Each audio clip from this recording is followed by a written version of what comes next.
Somos como esos viejos árboles batidos por el viento que azota desde el mar.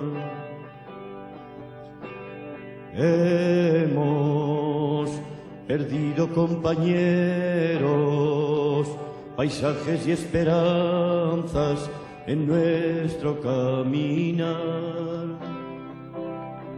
Vamos hundiendo en las palabras las huellas de los labios para poder besar.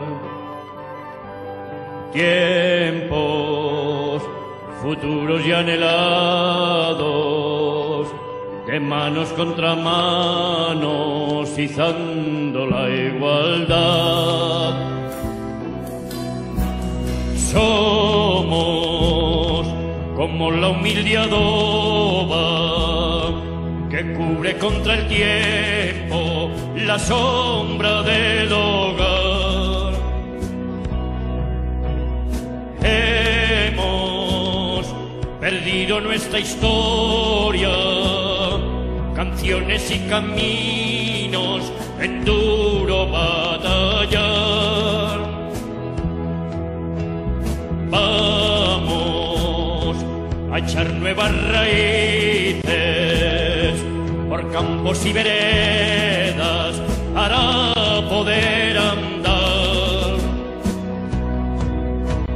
Tiempos que traigan en su entraña esa gran utopía que es la fraternidad. Somos igual que nuestra tierra, suaves como la arcilla, duros del roquedal. Hemos atravesado el tiempo, dejando en los secanos nuestra lucha total. Vamos a hacer con el futuro un canto a la esperanza y poder encontrar tiempos cubiertos con las manos, los rostros y los labios que sueñan libertad. Somos como esos viejos árboles